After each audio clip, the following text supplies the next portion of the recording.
Your liver may be aging faster than you think.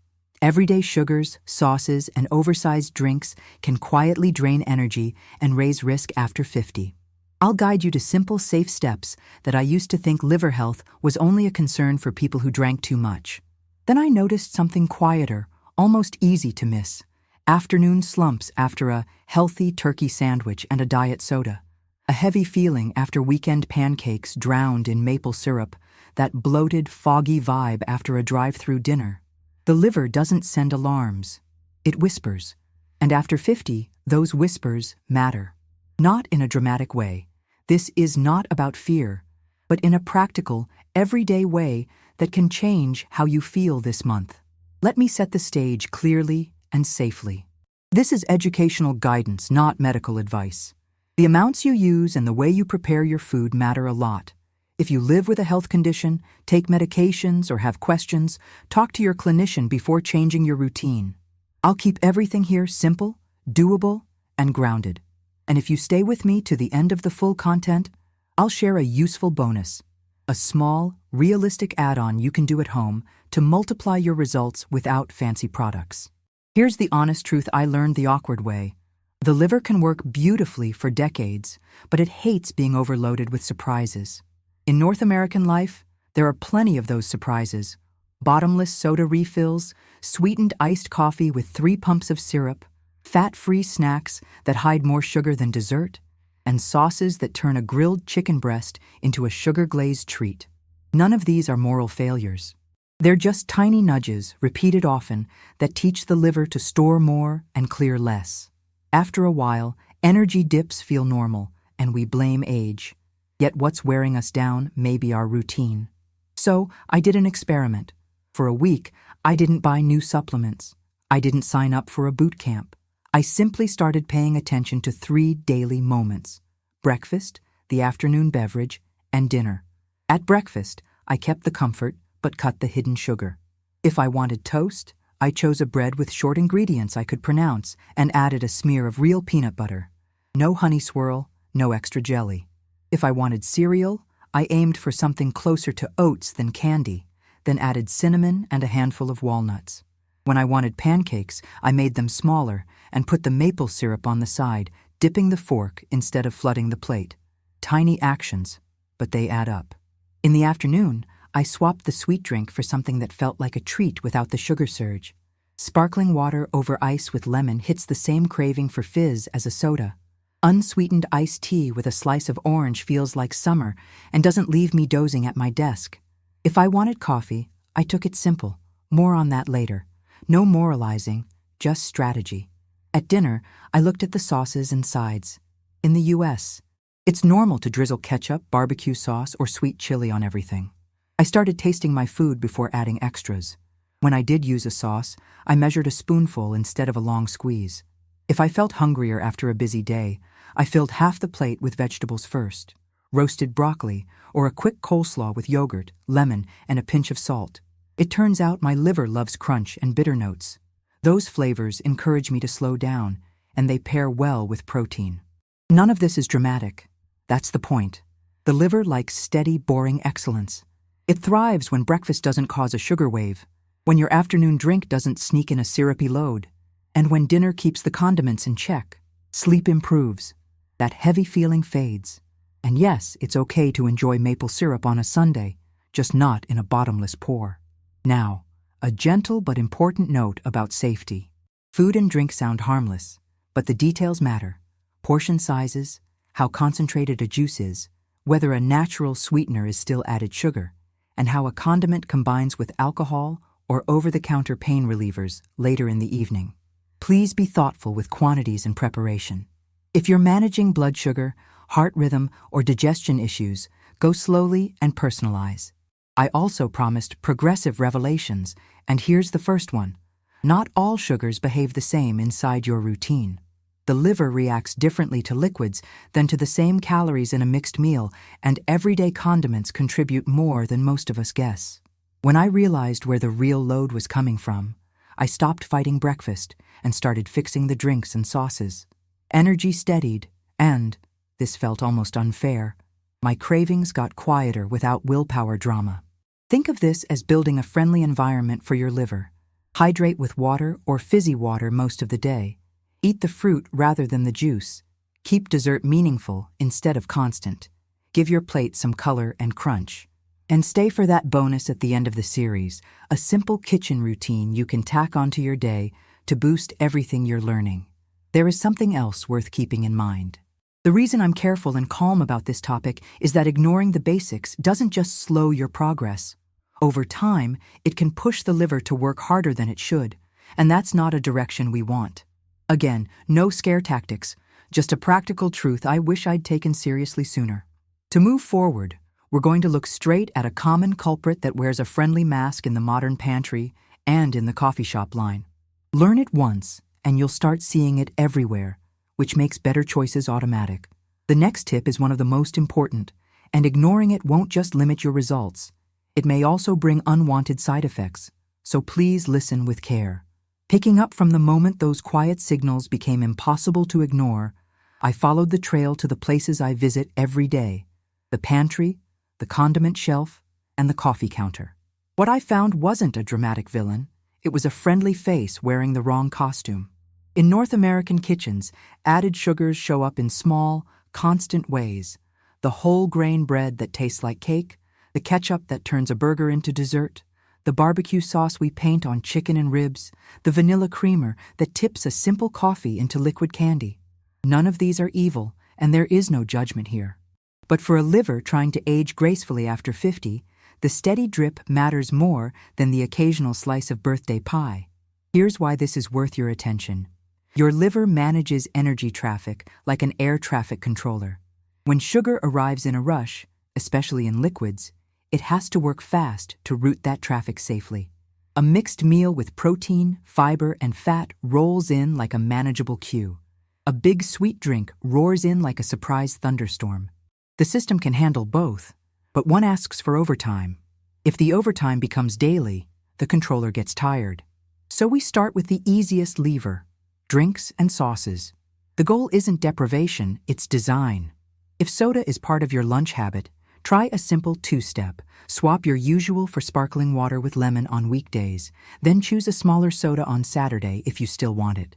If your morning coffee lives under a mountain of syrup and whipped cream, try this gentle transition. Order it one size smaller and ask for half the pumps. After a week, try it with milk or a milk alternative and skip the syrup entirely. If you love sweet tea, make a home version with black tea, lots of ice, and slices of orange or peach. The scent tricks the brain into tasting sweetness. Condiments deserve a quick label check. Sugar often hides under nicknames: corn syrup, high fructose corn syrup, cane sugar, fructose, dextrose, maltose, brown rice syrup. You don't have to memorize a textbook. Just scan once and pick the option with the shortest ingredient list you can understand. If ketchup is your love language, measure a spoonful onto the side of the plate and dip. Don't pour. For barbecue, try a dry rub or a tangy vinegar style. For sandwich spreads, a swipe of mustard or hummus keeps flavor high without turning the meal into dessert. Breakfast is another place where the friendly mask appears. Many cereals wear health halos while delivering a candy bar experience by the bowl. A calmer start looks like oatmeal with cinnamon and walnuts, eggs with avocado and tomato, or Greek yogurt with berries and a dusting of cinnamon. Notice the pattern: color, crunch, and protein signal steady to your liver. If toast calls your name, reach for a loaf that lists recognizable ingredients and doesn't taste like cake. Add real peanut butter or smashed avocado with a sprinkle of salt and lemon. There's a second lever that surprises people: timing. The liver enjoys quiet hours just like we do. A simple, safe practice for many adults is to let the kitchen rest overnight, roughly a 12-hour window between the evening meal and breakfast. Not a crash diet, not a challenge, just reasonable spacing. If you take medications that affect blood sugar, or if you have specific medical needs, check with your clinician before changing your meal timing. Safety first, always. A small mindset shift helps these swaps stick. Instead of thinking, "I can't have that," think, "I can have it, but I usually don't. And when I do, I'll enjoy the real thing." That's why a truly good dessert on Sunday tastes better than a daily stream of sweetened coffee. You're not banning joy, you're making it count. Let's put this into action with a short audit that takes no more than 10 minutes a day for 1 week. Day 1. List the sweet drinks you had and note where you can replace one with sparkling water or unsweetened tea. Day 2. Scan the condiments in your fridge and pick 2 lower sugar options you actually enjoy. Day 3. Choose a breakfast that leans on protein and fiber. Day 4. Eat a handful of vegetables before your main meal. Raw carrots, a quick slaw, or a small salad dressed with olive oil and lemon. Day 5. Walk for 15-20 minutes after your largest meal. Motion helps your body handle the energy you just gave it. Day 6. Reduce 1 portion of a sweet item by half and see if you still feel satisfied. Day 7. Look back at your notes and keep the 2 changes that felt easiest. A quick word about caution, because details matter in health. Sweeteners and flavored syrups can stack up across the day without you realizing it. Artificial sweeteners can change how some people experience hunger or digestion, and natural syrup is still concentrated sugar. If you live with diabetes, digestive issues, irregular heart rhythms, or you take medicines that interact with caffeine or alcohol, personalize these steps with your clinician's help. Small mistakes in quantity or preparation, like a highly concentrated juice or a heavy-handed pour of a sweet sauce, can leave you feeling worse, not better. When this piece clicks, the results feel almost suspicious. Steadier energy, fewer cravings, less late afternoon fog. You didn't become stricter, you became clearer. And there's a satisfying twist ahead. A familiar mug can quietly support your liver, but only if it's prepared the right way. The next tip is one of the most important, and ignoring it won't just limit your results, it may also bring unwanted side effects, so please listen with care. We just traced the small sugar leaks in everyday drinks and sauces, and the shift felt almost unfair. Fewer cravings, steadier afternoons, less of that foggy slump. Now I want to build the plate that keeps that calm going. This isn't a cleanse or a challenge. It's a pattern that fits a North American pantry and still makes room for joy. The liver isn't impressed by perfection. It prefers reliable habits, simple foods, and methods that don't shock the system. I start with a rule that sounds too plain to matter. Color, crunch, and protein first. Color means vegetables and fruits you can recognize without a label. Crunch means fiber that makes you chew. Protein steadies the pace at which your body handles energy. That trio takes pressure off the liver because the traffic of nutrients moves in an orderly line rather than a stampede. Let's make it practical. Open the fridge and look for what's already there. A bag of coleslaw mix, a head of broccoli, a tub of plain yogurt, a lemon, and maybe some leftover rotisserie chicken from the grocery store. In 5 minutes, you can build a plate your liver appreciates. Toss the coleslaw mix with 2 spoonfuls of yogurt, a squeeze of lemon, a pinch of salt, and a crack of pepper. That's your base. Cool, crunchy, and friendly to your digestion. Add warm broccoli, roasted or steamed until bright green, with a little olive oil. Layer a palm-sized portion of chicken on top. If you want a starchy side, scoop a half cup of beans or quinoa. Eat slowly, taste the food before you reach for ketchup, and notice how satisfied you feel without the roller coaster. There's a second habit that surprised me with outsized results. A small portion of bitter greens once a day. A handful of arugula, kale, or radicchio before the main meal helps me slow down and seems to nudge my body toward better decisions later. I keep a quick dressing ready in a jar, olive oil, lemon, a tiny spoon of mustard, and a shake of dried oregano. When the salad is ready before the entree, I eat it first. This tiny ritual makes the fried, sweet, or extra saucy option less appealing, not because it's forbidden, but because the first bites were crisp and bright and satisfying. On busy weekdays, frozen vegetables are a hero, not a compromise. A bag of frozen Brussels sprouts or broccoli can go from freezer to roasting pan in minutes. Toss with olive oil, salt, and black pepper, then roast until the edges char a bit. The smell alone makes the house feel like a diner on a Sunday morning. If the fridge is empty, I can still make a supportive plate with pantry staples. Canned salmon mixed with a squeeze of lemon and dill, quick oats with cinnamon, walnuts, and a spoon of plain yogurt, or a bowl of black beans heated with cumin and a splash of salsa, topped with a handful of shredded lettuce. I used to think improvement meant subtracting everything fun. It turns out addition is easier. Adding cruciferous vegetables, broccoli, cauliflower, Brussels sprouts, cabbage, does more than fill the plate. They bring fiber and that pleasant bitterness that helps me pause and chew. If you're sensitive to raw cabbage, keep portions modest and try it lightly cooked. If you take blood thinners like warfarin, keep your intake of vitamin K-rich greens consistent and check with your clinician about what consistent should look like for you. Health is personal. I want you safe as you experiment. Breakfast deserves a calm approach too. Instead of chasing sweetness, I lean into warmth. Oatmeal with cinnamon and chopped walnuts is slow and grounding. Eggs with sautéed kale and cherry tomatoes taste like a diner order, only lighter.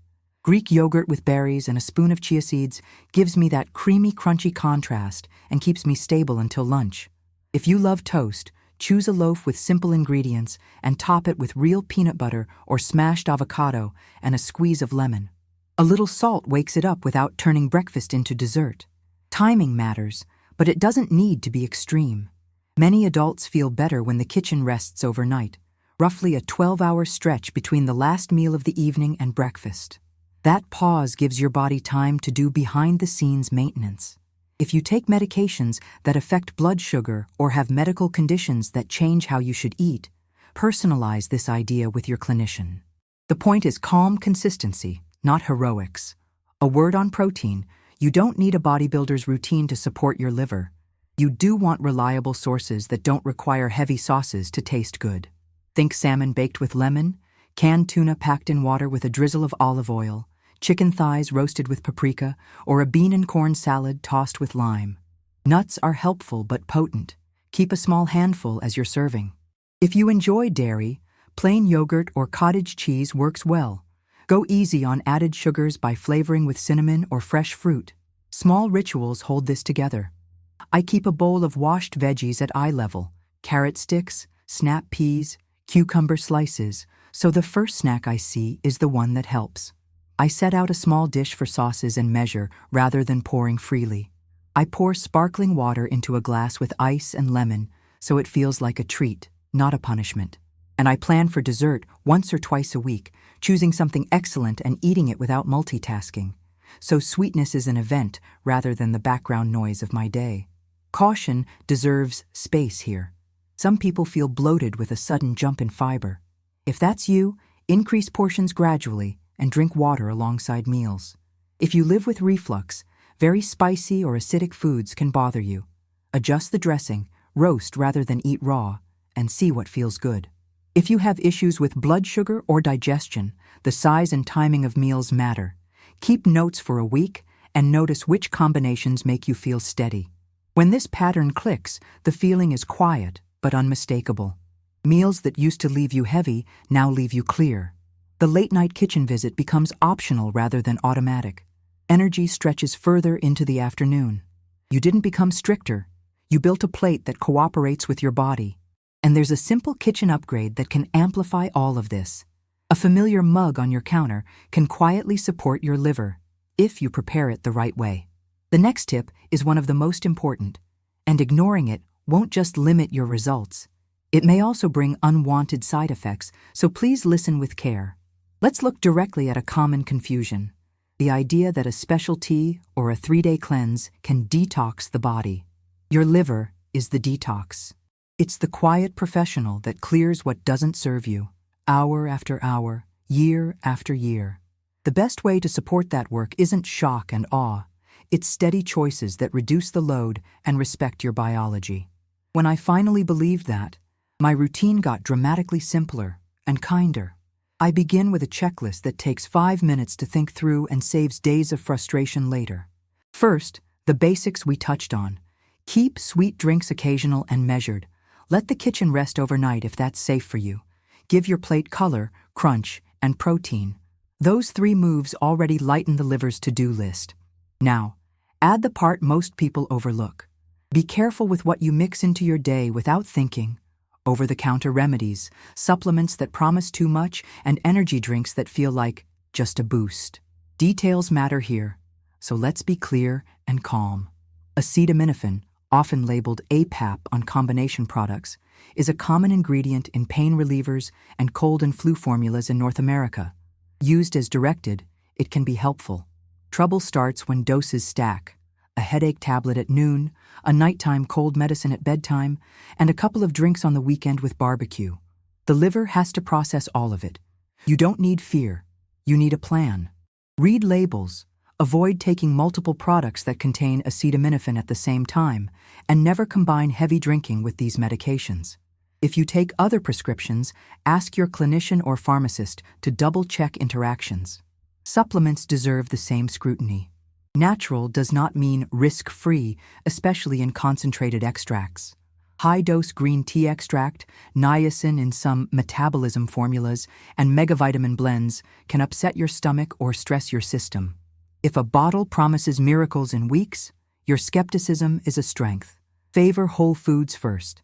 If you choose a supplement, pick a reputable brand and a sensible dose, and check with your clinician, particularly if you live with heart rhythm issues, high blood pressure, or liver conditions. Alcohol is a personal topic, and that's exactly why we should talk about it gently and directly. If you drink, keep it modest and never on an empty stomach. Space drinks with water, enjoy them with a meal, and be honest about how alcohol affects your sleep, appetite, and judgment around food. And again, do not combine it with acetaminophen. If you prefer to skip alcohol entirely, that's a straightforward gift to your liver. Energy drinks and large pre-workout mixes deserve a mention. Excess caffeine can disrupt sleep, and some formulas layer in niacin and other stimulants that make the body feel revved but tired underneath. Poor sleep pushes you toward more sweet coffee drinks the next day, and the cycle repeats. A calmer option is brewed coffee or tea in reasonable amounts, taken early enough that bedtime stays peaceful. We'll talk about preparation soon, because it actually changes how your body experiences the drink. Now for the detox products. Many are just teas that make you lose water. Others combine harsh laxatives or diuretics with herbs.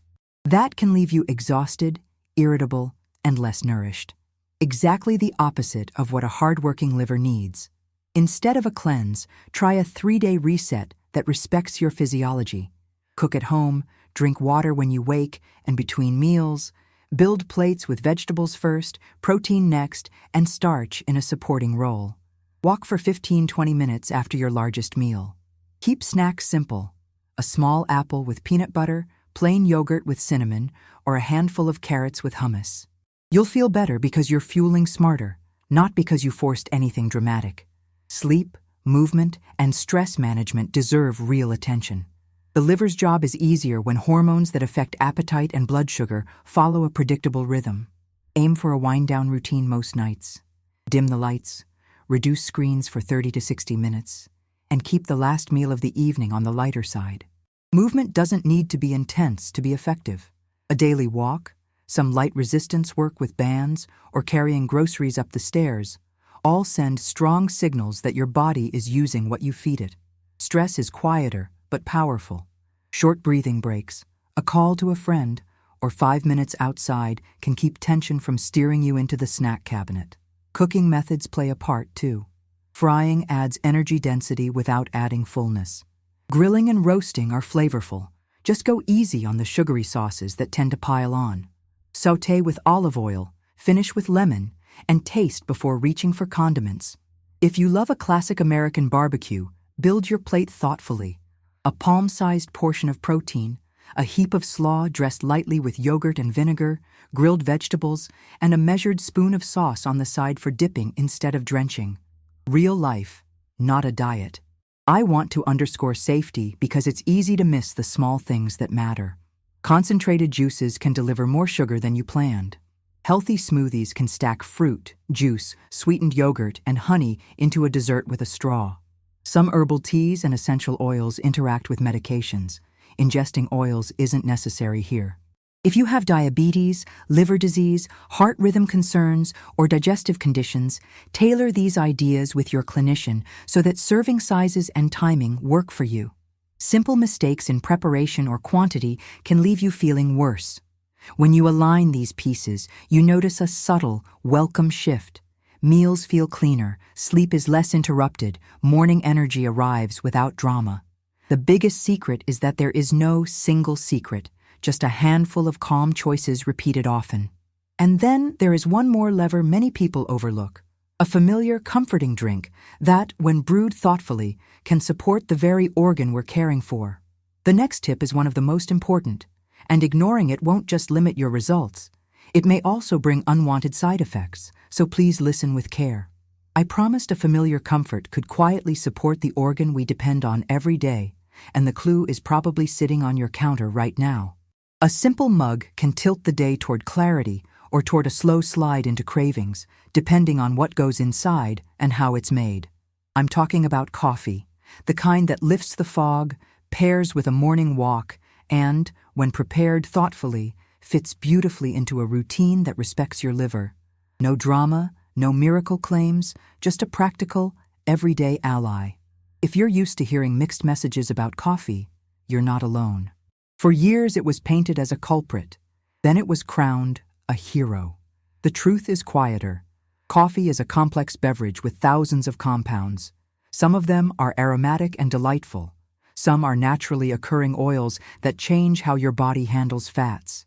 Others are bitter molecules that signal enough to your appetite. The final experience depends on the method. That's why one cup can leave you jittery with a sugar crash, while another leaves you steady and satisfied. Let's clear the first confusion. Coffee is not the same as dessert, and the coffee shop menu is not a nutrition plan.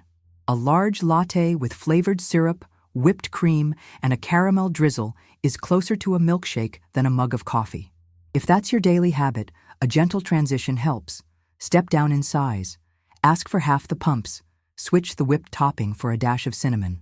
After a week, try coffee with milk or a milk alternative and no syrup at all. You're retraining your taste buds to appreciate the drink rather than the candy around it. Next, the brewing method. Some techniques allow more of those natural oils to slip into the cup. That can be delicious, but for some people, especially those paying attention to overall metabolic health, it's useful to limit that oil content. Paper-filtered methods, drip coffee makers, pour-over cones, single-serve brewers that use paper, hold back much of the oil. Metal mesh methods, French press, stovetop mocha pots, some reusable filters, let more through. Espresso concentrates flavor and compounds into a small volume, which is why a short shot can feel intense. None of this is good or bad in isolation. It's about fit.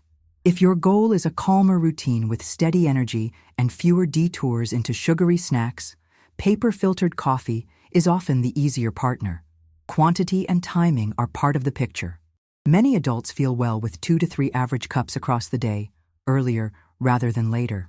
If you're sensitive to caffeine, experiment with 1 cup in the morning and a second cup decaf at midday. If you live with reflux, try your coffee with food instead of on an empty stomach and consider a lower acid roast. If you take medications, ask your clinician whether caffeine timing matters for you. There's no prize for pushing limits. The win is how you feel during the day and how you sleep at night. There's also the question of what rides along with your coffee.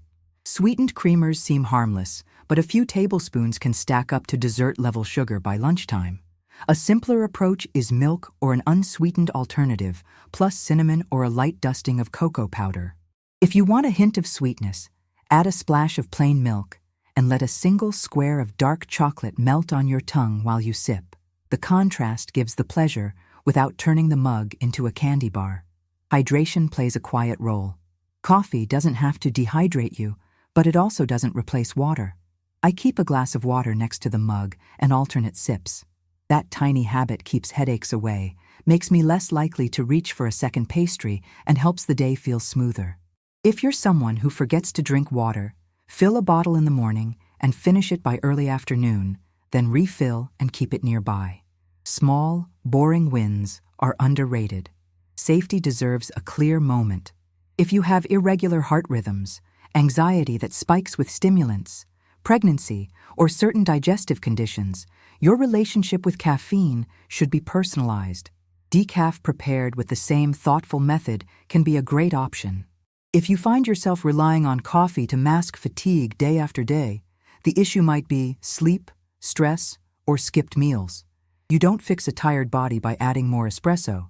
You fix it by supporting your routine. So how do you put this into practice without turning your kitchen into a lab? Start by picking one method and learning it well. A simple drip machine with paper filters is nearly foolproof and sits in millions of North American homes.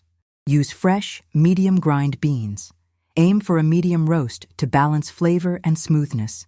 Keep the ratio consistent so your cup is reliably pleasant rather than a surprise each morning. If you enjoy the ritual, a pour-over cone offers control without complexity.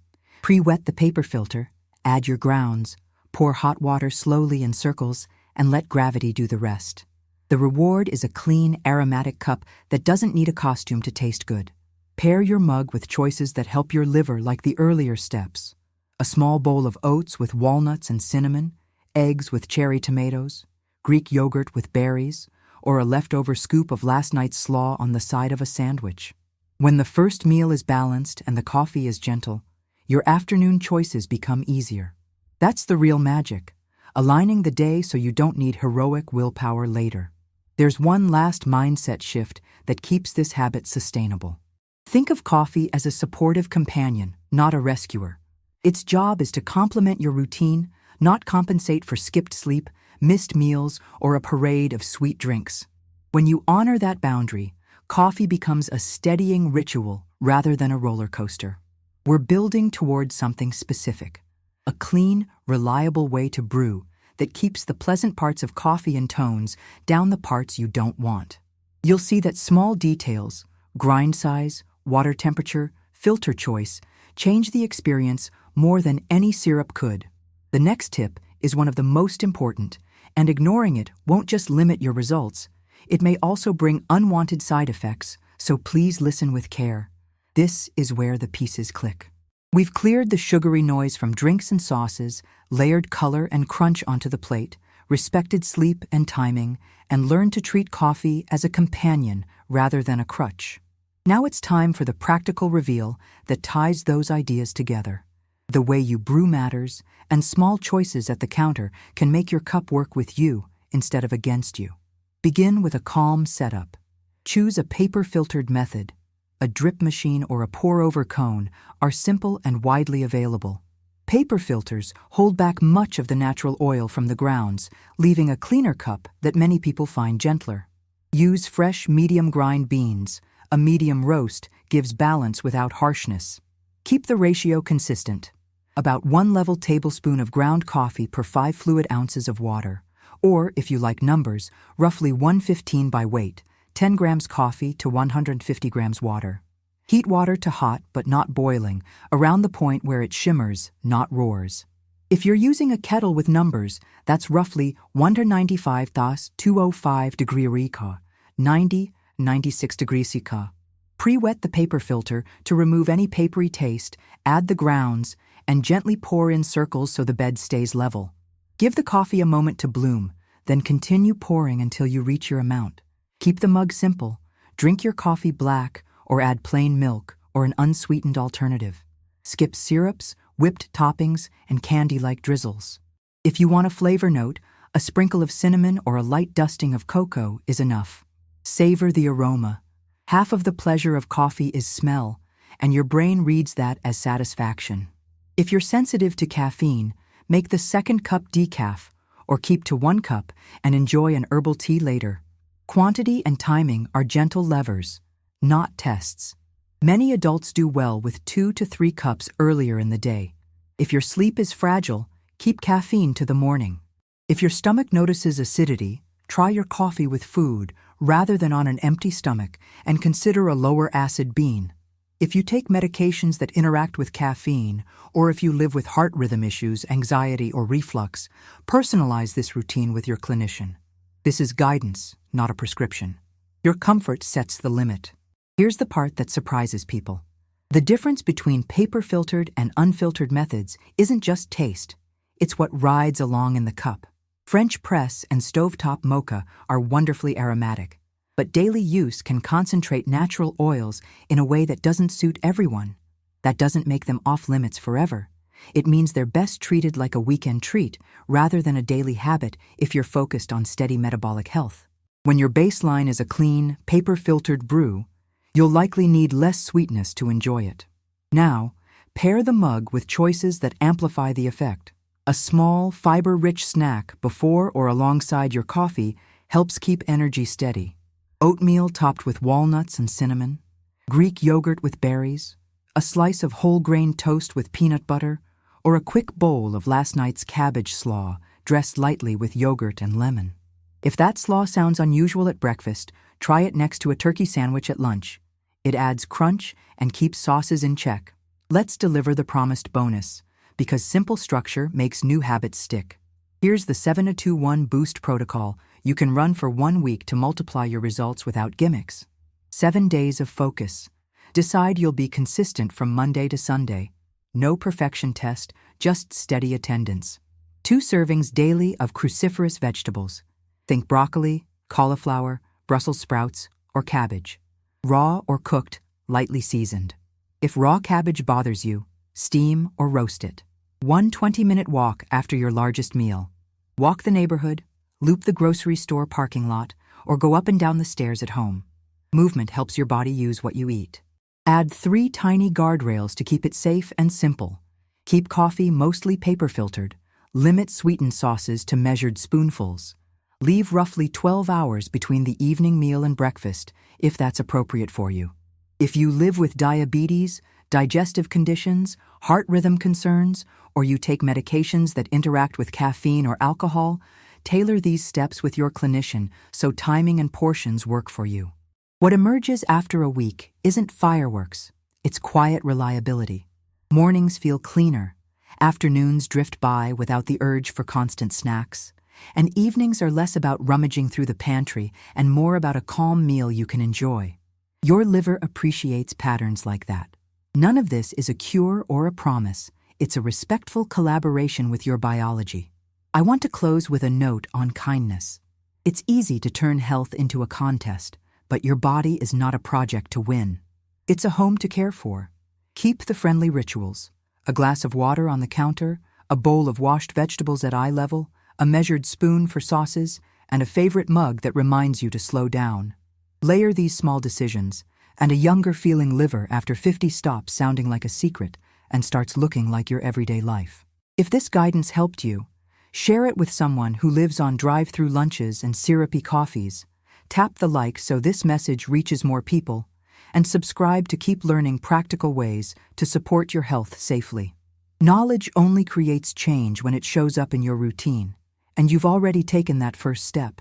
The next tip is one of the most important, and ignoring it won't just limit your results, it may also bring unwanted side effects, so please listen with care. Help your liver feel younger. No hype, just clarity.